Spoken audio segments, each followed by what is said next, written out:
want to start by saying that I'm not someone who scares easily. I've driven long distances alone at night more times than I can count, and it's never been something that bothered me. Dark roads, empty highways, hours of nothing but headlights and quiet. I actually find it kind of peaceful most of the time. So when I tell you that what happened on this particular drive is something I still think about 2 years later, I need you to understand that it's not coming from someone who spooks at shadows. It started with a family reunion. Nothing unusual about that. We had it at my aunt's place, which was about a 2-hour drive from my house, and because I had work the next morning, I decided not to stay the night like most of the others did. I said my goodbyes around 10, got in my car, and started the drive home. The roads on that route are the kind you see in horror movies. Dense trees and thick bushes pressing right up against both sides of the road. No streetlights, no houses, just that long stretch of asphalt cutting through the dark with your headlights being the only thing between you and total blackness. I had driven that route plenty of times before and it had never bothered me. That night felt no different at first. About 45 minutes in, it hit me. That specific kind of tiredness that doesn't creep up on you gradually, but arrives all at once, like someone just reached over and turned a dial. One moment I was fine, and the next my eyes were heavy, and my reaction time felt slow, and I knew with complete certainty that I wasn't going to make it another hour and 15 minutes without something going seriously wrong. I needed to pull over and I needed to do it soon, but the problem was there was nowhere obvious to stop. No rest areas, no gas stations, no parking lots, nothing. Just road and trees and the occasional set of headlights coming from the other direction every few minutes, which at least told me I wasn't completely alone out there. After another few minutes of fighting to keep my eyes open, I made a decision that I knew even at the time was questionable. I spotted a gap in the bushes on the side of the road and pulled off onto the grass, tucking my car far enough behind the bushes that I figured it wouldn't be immediately visible to anyone driving past. It wasn't a perfect hiding spot, but it was enough to make me feel slightly less exposed. I cut the engine, checked the time on my dashboard, and made a mental note of it, 11:22 p.m. Then I reclined my seat, closed my eyes, and was asleep within seconds. I don't know how long I was out before the first sound woke me, scratching sound coming from somewhere outside the car. I opened my eyes and lay there in the dark for a moment just listening to it. That slow, deliberate scratching sound that seemed to be moving along the side of the car. I checked the time. It was 11:50 p.m. I had been asleep for less than half an hour. I told myself it was an animal, a raccoon or a possum or something small investigating the car. And because I was still so exhausted and the sound stopped after a few seconds, I didn't even bother sitting up to look around. I just closed my eyes and went back to sleep. That was my first mistake. The second time I woke up, it was 12:40 a.m. Almost an hour had passed and that scratching sound was back, except this time it was different. This time, it didn't stop. It just kept going, slow and deliberate, moving along the outside of the car in a way that made my skin crawl because it didn't sound random or accidental, the way an animal bumping against something might. It sounded intentional. Like whatever was out there knew exactly what it was doing and wasn't in any hurry to stop. I lay completely still in my reclined seat and tried to control my breathing.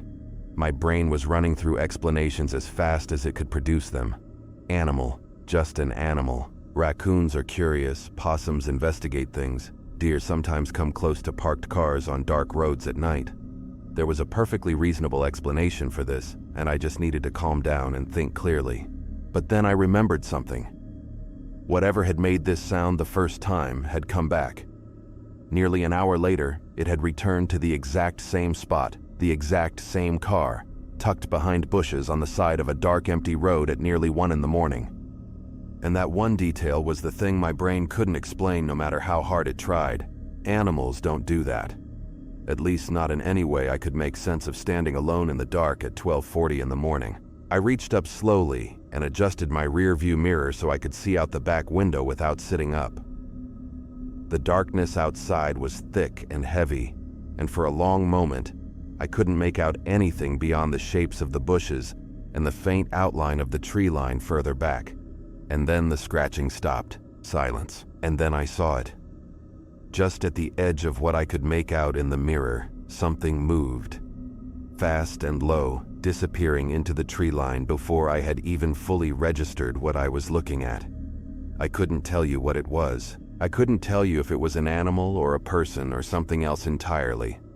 All I can tell you is that it moved in a way that didn't sit right with me, and the moment it disappeared into those trees, every single instinct I had fired at once and told me the same thing.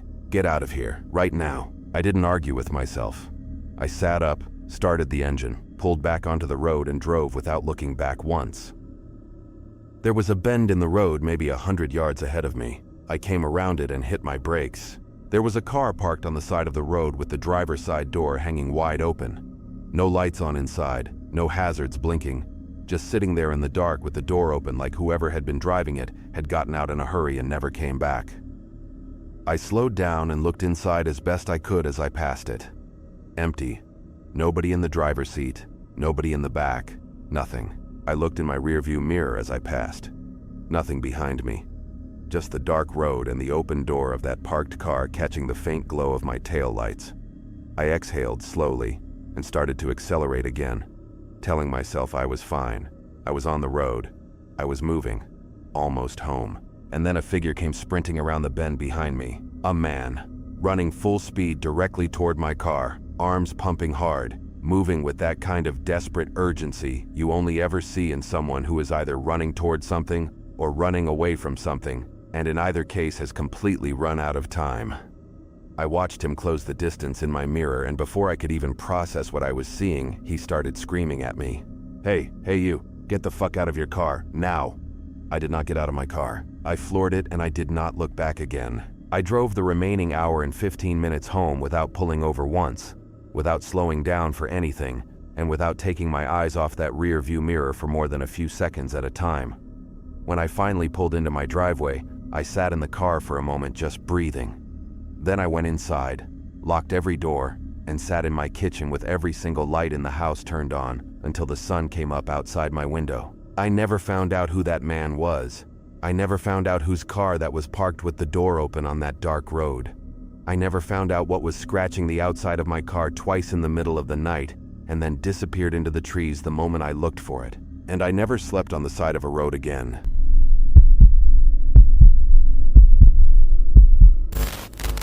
It was a few summers ago, somewhere around midnight, and I was on my bike heading home after a late-night ride with a friend.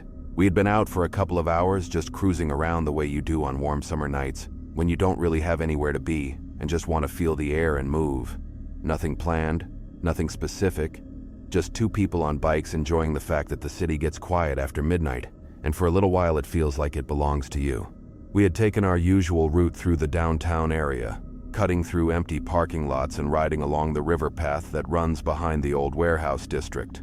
The kind of ride that feels completely different at midnight than it does during the day. Everything looks different when the crowds are gone and the streetlights are the only thing keeping the dark back. We split off at the end of the night and went our separate ways, and I had about 2 blocks left to ride back to my place alone. 2 blocks. Barely anything. I had done it so many times I could ride it with my eyes closed, every crack in the pavement memorized, every turn automatic. It was the kind of familiar that makes you stop paying attention. There was some construction along the road that night which pushed me onto the sidewalk for part of the ride. The streets were completely dead. No cars, no people, just that hollow downtown quiet that settles in after the bars close and everyone disappears inside. I actually liked that particular kind of quiet. There was something almost meditative about riding through an empty city at midnight, just the sound of my wheels on the pavement and the occasional distant sound of a train somewhere far off. I was moving through it easily, not thinking about much, almost home, when I came up behind a man walking alone on the sidewalk ahead of me. He was maybe in his 40s, a little scruffy looking, but not in any way that stood out as unusual for that part of the city. We had a fairly large population of people dealing with mental illness in that area, and you learned pretty quickly how to read situations and move through them without making things worse.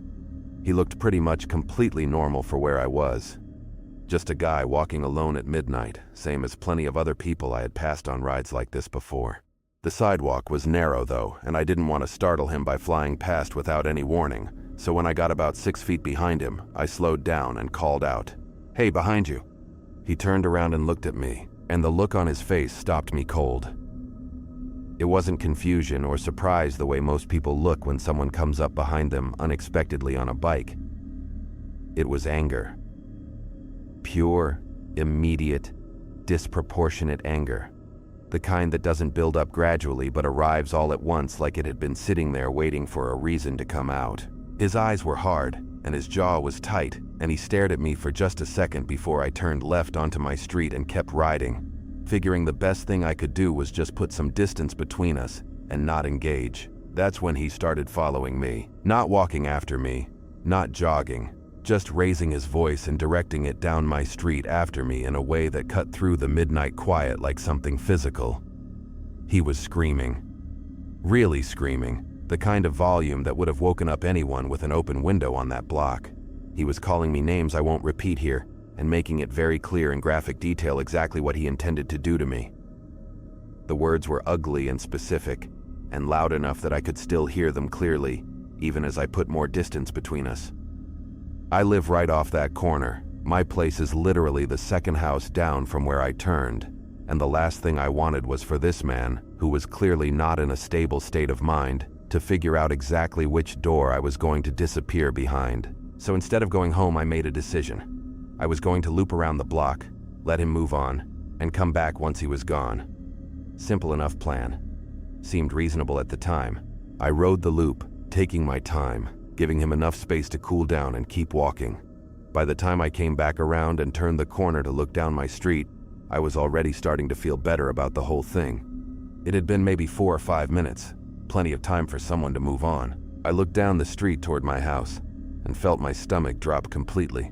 He was standing on my front stoop, not walking past it, not slowing down to look at it, standing on it, facing outward toward the street with his arms at his sides, completely still, like he was waiting, like the hell he knew.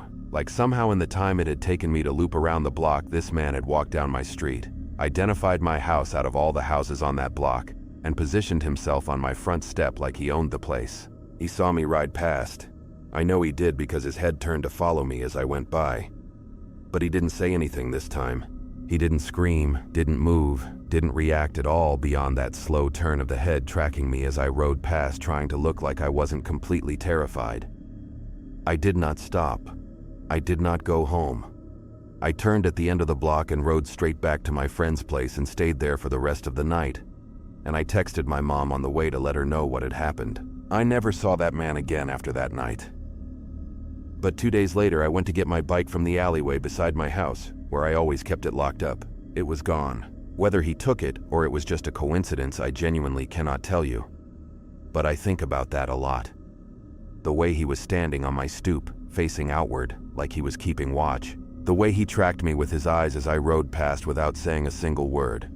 The fact that out of everything on that street, in that alley, it was my bike that disappeared 2 days later. I don't know how he knew which house was mine. I never led him there. I never even slowed down near it, but somehow he knew. And that's the part I still cannot explain it to anyone.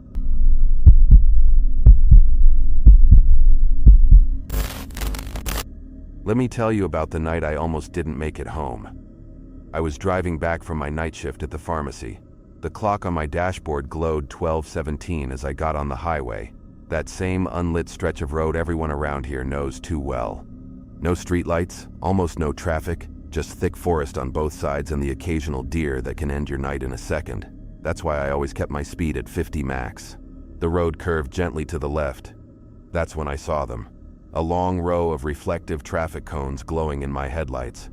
Further ahead, a flashing blue light cut through the darkness. At first I thought it was an accident, until I noticed the reflective material of a safety vest right in the middle of the road. A man was waving me down with both arms. I hit the brakes hard. The tires screamed as my car came to a stop just before the cones. My heart was already pounding, but I told myself to stay calm. The man walked over to my window. He was tall, about 6 foot, black, skinny build, light stubble, and a small earring in his left ear. Looked young, maybe 25.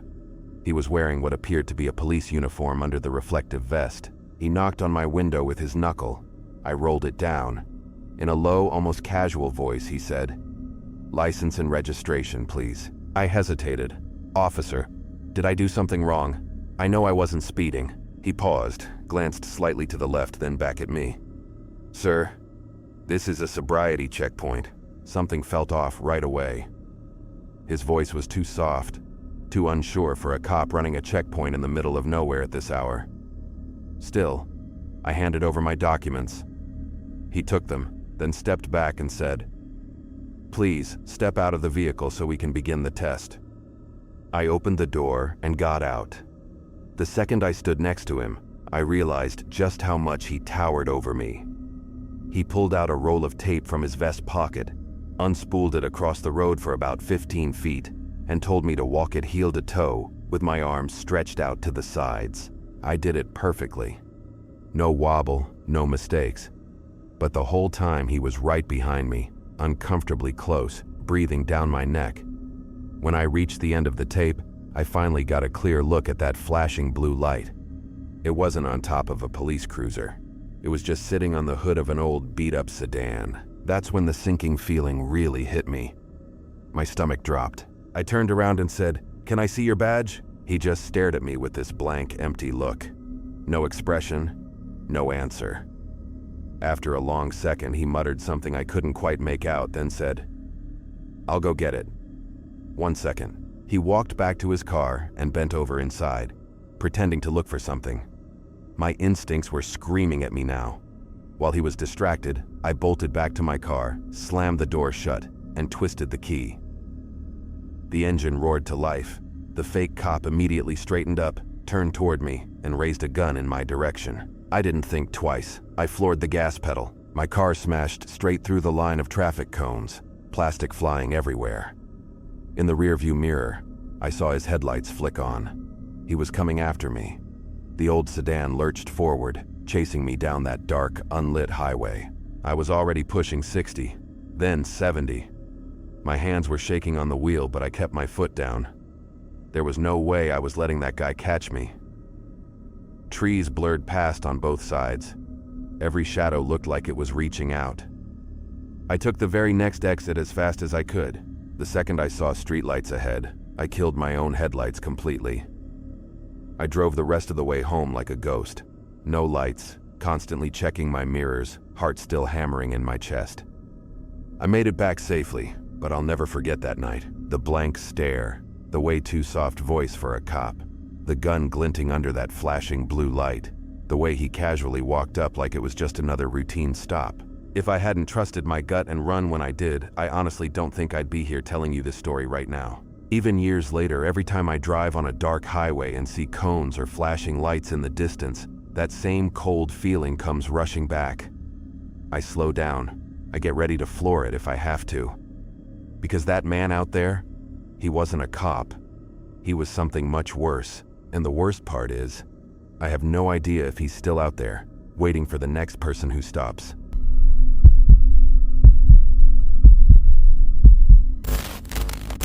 It was supposed to be a normal night, just a party in town and a ride back home. But what happened on that lonely stretch of Highway 513 still haunts me. I was the designated driver for my group, Marcus, Ethan, and Dana. Living deep in the country means every trip to the bars involves long drives on dark, empty roads. That's why being sober enough to drive is always a big responsibility. On the way back, Donna got desperate. She was drunk and started crying that she had to piss really bad. Her loud complaints filled the car. I was feeling it too, so I pulled over on the side of the unlit highway. Dana stumbled out first and disappeared into the tall crops on the right side. I went to the left side, walking deeper into the woods because I can't stand the idea of anyone hearing or seeing me. I finished quickly and returned to the car. Marcus and Ethan were inside, blasting loud music and singing like idiots. They didn't seem worried at all that Dana had been gone for more than 5 minutes. I waited a bit, then got out and started calling her name. No response. Even when Marcus, who has a booming voice, I screamed for her, nothing came back. I didn't want to go into those dark crops, but as the only sober one, I felt responsible. I forced Marcus to come with me. Ethan stayed passed out in the car. I grabbed the flashlight. We pushed through the thick, overgrown crops. Marcus kept laughing and yelling Dana's name while I grew more uneasy. Then, mixed in with our footsteps and his laughter, I heard something else. Other footsteps moving nearby in the crops. I grabbed Marcus's chest to stop him. We froze. The only sound left was the wind rustling the stalks. "What is it?" he whispered. "Shh," I said. We called Dana's name again. The footsteps stopped. After a few tense seconds, we kept going deeper. Soon we reached a narrow clearing, like a small path cut through the field. I swept the flashlight left, then right. 3 footsteps. The crops suddenly parted. Someone stepped out. At first, I only saw the legs. I thought it was Marcus. But when I raised the light, my heart nearly stopped. It wasn't him. A strange man stood there, face half in shadow. He didn't look friendly, not even close. I didn't wait another second.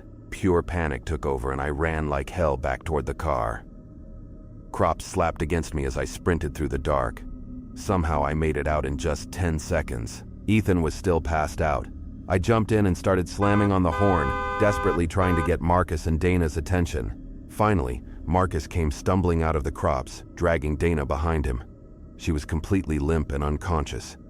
I rushed out to help lift her into the back seat. That's when I saw the nasty gash on her forehead. It looked like she'd been hit with something heavy and sharp. Marcus was sobering up fast. His voice shook as he told me to drive to the nearest hospital, 10 minutes away. The whole drive was hell, panic, yelling, and fear filling the car. When we got to the ER and the nurses started treating Dana, Marcus finally told them what he saw. He had witnessed that same man dragging her unconscious body deeper into the crops. The guy only fled when he noticed Marcus approaching. He hadn't said a word about it in the car earlier. But now it all made terrifying sense. The man we met in the clearing was the one who attacked her. Dana eventually woke up after getting stitched up. The scariest part? She remembered nothing. From the moment we arrived at the party until the moment she was struck. Total blackout. I still remember the green glow of my dashboard clock showing 12:17 that night as we finally drove home in silence. That single number is burned into my memory. That night taught me a hard lesson. Sometimes the safest choice on a dark country road is to just hold it and keep driving, because you never know what or who is waiting in those crops. Hey guys, I really hope you enjoyed this video. If you made it all the way to the end, you're a real one. Drop a red heart in the comments so I know you watched the full thing. It really helps me out. Thank you so much for watching. If you want more horror stories like this, make sure to subscribe to Zwraith, turn on notifications, and drop a like. Stay safe out there, especially on dark roads at night. See you in the next one.